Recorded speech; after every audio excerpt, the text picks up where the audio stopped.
અમેરિકામાં અત્યારે ખૂબ જ ઠંડી પડી રહી છે. વિન્ટર સ્ટોર્મ અને સ્નો સ્ટોર્મ ચાલી રહ્યું છે.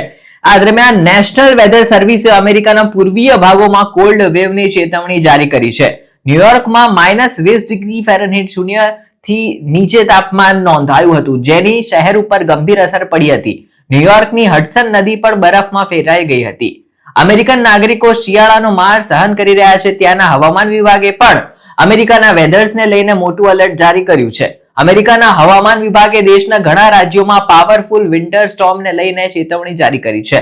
વર્ષ 2025નું આ પહેલું સૌથી ભયંકર વિન્ટર સ્ટોર્મ હશે એવી પણ આગાહી કરાઈ છે. અમેરિકાના ઘણા રાજ્યોમાં અત્યારે સ્નો સ્ટોર્મને લઈને પણ એલર્ટ જારી કરાવાયા છે. અત્યાર સુધી આ વિન્ટર સ્ટોર્મ અને સ્નો સ્ટોર્મને લીધે 1300 માઇલના વિસ્તારોને અસર થઈ છે. નેશનલ વેધર સર્વિસ દ્વારા આપવામાં આવેલી માહિતી અનુસાર આ સ્ટોર્મ અમેરિકાના મધ્યમાં શરૂ થશે. તે યુએસના 1300 માઇલ વિસ્તારને હજુ પણ વધારે અસર કરશે.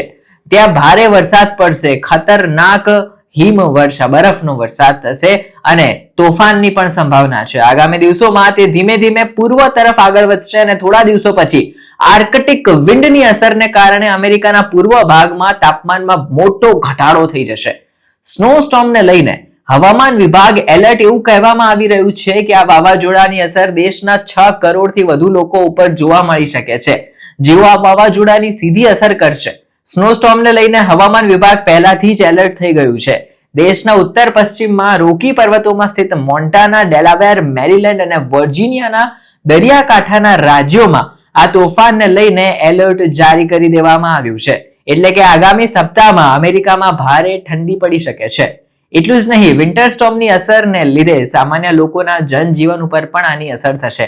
હવે હાઈવે અને એરપોર્ટ પરના ઓપરેશન્સ ઉપર પણ કેટલાક કહેવાય ને કે ફ્લાઇટ ડીલે થવા, કેન્સલ થવા એવી અસરો થતી રહેશે. ઘણી બધી ફ્લાઇટ્સ એવી છે કે જે કેન્સલ અથવા ડીલે થઈ છે. સ્નો રિમૂવલ વ્હીકલ્સની પણ અછતનો સામનો અત્યારે અમેરિકા કરી રહ્યું છે. તેવામાં અત્યારે જો વેધર સર્વિસનું માનીએ તો અમેરિકામાં હજુ પણ વધારે ઠંડી પડશે.